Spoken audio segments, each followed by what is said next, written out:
ಇರಾನ್ನ ಪರಮೋಚ್ಚ ನಾಯಕ ಖಮೇನಿ ಅಂತ್ಯಕ್ರಿಯೆ ಟ್ರಂಪ್ ನೆತನ್ಯಾಹು ಹತ್ಯೆಗೆ ಕರೆ ಕೊಡಲಾಗಿದೆ. ಮಷಾದ್ನಲ್ಲಿ ಮುಳುಗಿತ್ತು ಪ್ರತಿಕಾರದ ಕೂಗು.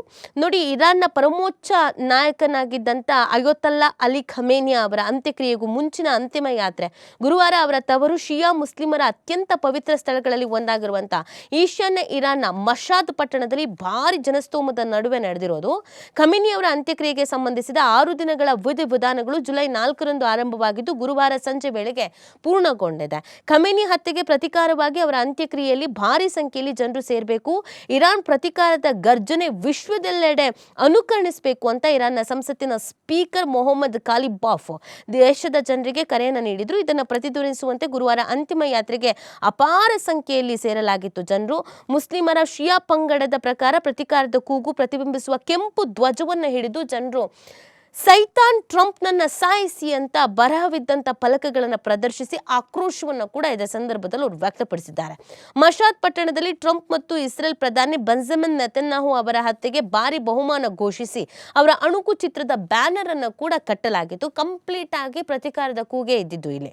ಇನ್ನು ಸುಮಾರು 1.5 ಕೋಟಿ ಜನರು ಖಮೇನಿ ಅವರ ಅಂತ್ಯ ಸಂಸ್ಕಾರದಲ್ಲಿ ಭಾಗವಹಿಸಿದ್ದಾರೆ ಅಂತ ಮಷಾದ್ ಪಟ್ಟಣದ ಗವರ್ನರ್ ಹಸನ್ ಹುಸೇನಿ ಹೇಳಿಕೆಯನ್ನ ಉಲ್ಲೇಖಿಸಿ ಇರಾನ್ ಟಿವಿ ಒಂದು ವರದಿ ಮಾಡಿದೆ. 1.5 ಕೋಟಿ ಜನ ಸೇರಿದ್ರಂತೆ. ಅಮೆರಿಕ ಇಸ್ರೇಲ್ ಜಂಟಿಯಾಗಿ ಇರಾನ್ನ ಮೇಲೆ ಯುದ್ಧ ಆರಂಭಿಸಿದಾಗ ಮೊದಲ ದಿನವಾದ ಫೆಬ್ರವರಿ 28ರಂದು ನಡೆದಂಥ ದಾಳಿಯಲ್ಲಿ ಅಲಿ ಖಮೇನಿ ಅವರ ಹತ್ಯೆ ಆಗಿತ್ತು. ಪಶ್ಚಿಮ ಏಷ್ಯಾ ಸಂಘರ್ಷ ತೀವ್ರಗೊಂಡ ಬೆನ್ನಲ್ಲೇ ಖಮೇನಿ ಅವರ ಅಂತ್ಯ ಸಂಸ್ಕಾರವನ್ನು ಮುಂದೂಡಲಾಗಿತ್ತು. ಅಮೆರಿಕ ಇರಾನ್ ನಡುವೆ ತಾತ್ಕಾಲಿಕ ಕದನ ವಿರಾಮ ಒಪ್ಪಂದ ಏರ್ಪಟ್ಟ ನಂತರ ಅಂತ್ಯಕ್ರಿಯೆಯ ದಿನ ನಿಗದಿಪಡಿಸಲಾಗಿತ್ತು. ಖಮೇನಿ ಅವರ ಉತ್ತರಾಧಿಕಾರಿ ಮೊಜ್ತಬಾ ಖಮೇನಿ ಅವರು ಅಂತ್ಯಕ್ರಿಯೆಯಲ್ಲಿ ಭಾಗವಹಿಸಿದ್ರ ಬಗ್ಗೆ ಮಾಹಿತಿ ಲಭ್ಯ ಆಗಿಲ್ಲ. ಫೆಬ್ರವರಿ 28ರ ದಾಳಿಯಲ್ಲಿ ಮೃತಪಟ್ಟ ಮೊಜ್ತಬಾ ಖಮೇನಿ ಅವರ ಪತ್ನಿ, ಮೊಮ್ಮಗಳು, ಅಳಿಯ ಮಗಳನ್ನು ಖಮೇನಿ ಅವರ ಪಕ್ಕದಲ್ಲೇ ಸಮಾಧಿ ಮಾಡಲಾಗುವುದು.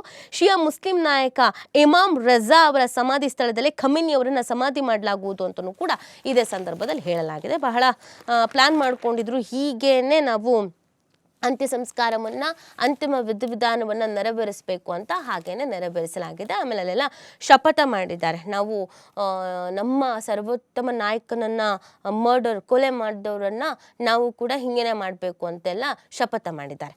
ಮುಂದಿನ ಸುದ್ದಿಗೆ ಹೋಗ್ಬಿಡೋಣ. ಮುಂದಿನ ಸುದ್ದಿ ಈ ರೀತಿಯಾಗಿದೆ. ಯುರೇನಿಯಂ ಪೂರೈಕೆಗೆ ಒಪ್ಪಿಗೆ, ಭಾರತ ಆಸ್ಟ್ರೇಲಿಯಾ ನಡುವಿನ ದ್ವಿಪಕ್ಷೀಯ ಒಪ್ಪಂದಕ್ಕೆ ಸಹಿ ಹಾಕಲಾಗಿದೆ.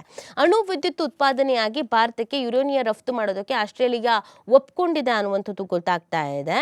ಸೊ ಈ ಹಿನ್ನೆಲೆಯಲ್ಲಿ ಐತಿಹಾಸಿಕ ಒಪ್ಪಂದಕ್ಕೆ ಪ್ರಧಾನಿ ನರೇಂದ್ರ ಮೋದಿ ಹಾಗೂ ಆಸ್ಟ್ರೇಲಿಯಾದ ಪ್ರಧಾನಿ ಆಂಟನಿ ಅಲ್ಬನೀಸ್ ಗುರುವಾರ ಸಹಿಯನ್ನು ಹಾಕಿರುವಂಥದ್ದು. ಪ್ರಧಾನಿ ಮೋದಿ ಅವರು 2 ದಿನಗಳ ಆಸ್ಟ್ರೇಲಿಯಾ ಪ್ರವಾಸದಲ್ಲಿ ಇದ್ದಾರೆ. ಯುರೇನಿಯಂ ಅನ್ನು ವಿಧ್ವಂಸಕಾರಿ ಕೃತ್ಯಕ್ಕಾಗಿ ಬಳಸಿಕೊಳ್ಳಲೇಬಾರದು ಎಂಬ ಷರತ್ತಿನ ಮೇಲೆ ರಫ್ತಿಗೆ ಅನುವು ಮಾಡಿಕೊಡಲಾಗಿದೆ ಅಂತ ಎರಡೂ ದೇಶಗಳು ತಮ್ಮ ಜಂಟಿ ಹೇಳಿಕೆಯಲ್ಲಿ ತಿಳಿಸಿದೆ. ಜಗತ್ತಿನಲ್ಲಿರುವಂಥ ಯುರೇನಿಯಂ ಒಟ್ಟು ಸಂಪನ್ಮೂಲದಲ್ಲಿ 28% ಆಸ್ಟ್ರೇಲಿಯಾದ ಬಳಿನೇ ಇರುವಂಥದ್ದು. ಸೊ ಹಾಗಾಗಿ ಈ ಒಪ್ಪಂದವನ್ನು ಮಾಡಿಕೊಳ್ಳಲಾಗಿದೆ. ಹಲವು ವರ್ಷಗಳ ಯತ್ನಕ್ಕೆ ಸಂದಂತ ಯಶಸ್ಸು ಅಂತಲೂ ಕೂಡ ಇದೇ ಸಂದರ್ಭದಲ್ಲಿ ಹೇಳ್ತಾ ಇದ್ದಾರೆ. ಅಣ್ವಸ್ತ್ರ ತಯಾರಿಕೆಯಲ್ಲಿ ಅಣುಶಕ್ತಿ ಬಳಕೆ ತಡೆ ಒಪ್ಪಂದಕ್ಕೆ ಆಸ್ಟ್ರೇಲಿಯಾ ಸಹಿ ಹಾಕಿತ್ತು. ಅಮೆರಿಕ, ಚೀನಾ, ಬ್ರಿಟನ್, ಫ್ರಾನ್ಸ್ ಮತ್ತು ರಷ್ಯಾವನ್ನ ಮಾತ್ರವೇ ಅಣ್ವಸ್ತ್ರ ಹೊಂದಿರುವಂಥ ದೇಶಗಳು ಅಂತ ಈ ಒಪ್ಪಂದ ಹೇಳುತ್ತೆ.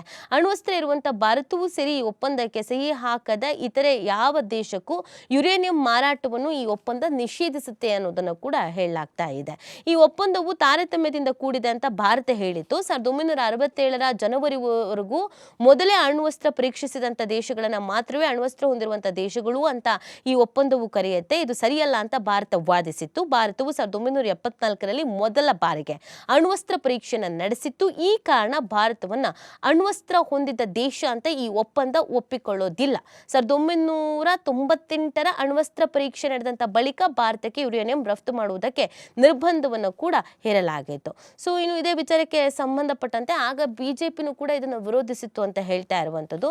ಜಯರಾಮ್ ರಮೇಶ್ ಅವರು, ಕಾಂಗ್ರೆಸ್ನ ಪ್ರಧಾನ ಕಾರ್ಯದರ್ಶಿಯವರು ಇದಕ್ಕೆ ಸಂಬಂಧಪಟ್ಟಂತೆ ಪ್ರತಿಕ್ರಿಯೆ ಕೊಟ್ಟಿದ್ದಾರೆ. ಅವ್ರಿಗೆ ಏನು ಹೇಳ್ತಾ ಇದ್ದಾರೆ ಅಂತ ಅಂದರೆ, 2008ರಲ್ಲಿ ಜಾರಿಯಾದ ಅಮೆರಿಕ ಭಾರತ ಪರಮಾಣು ಸಹಕಾರ ಒಪ್ಪಂದದಿಂದಾಗಿ ಆಸ್ಟ್ರೇಲಿಯಾವು ಈಗ ಭಾರತಕ್ಕೆ ಯುರೇನಿಯಂ ರಫ್ತು ಮಾಡೋದಕ್ಕೆ ಒಪ್ಪಿದೆ. ಈ ಬಗ್ಗೆ 2005ರಲ್ಲಿ ಅಮೆರಿಕದ ಜೊತೆಗಿನ ಮಾತುಕತೆಗೆ ಮನಮೋಹನ್ ಸಿಂಗ್ ಅವರು ನಾಂದಿ ಹಾಡಿದ್ರು. ಇದನ್ನ ಬಿಜೆಪಿಯವರು ಆಗ ವಿರೋಧಿಸಿದ್ರು ಅಂತ ಕಾಂಗ್ರೆಸ್ನವ್ರು ಹೇಳ್ತಿದ್ದಾರೆ. ಇದರಲ್ಲೂ ಕೂಡ ರಾಜಕಾರಣ ನಾವೇ ಮಾಡಿದ್ದು ನಮ್ಮಿಂದನೇ ಆಗಿದೆ ಅಂತ ಹೇಳ್ತಾ ಇದ್ದಾರೆ.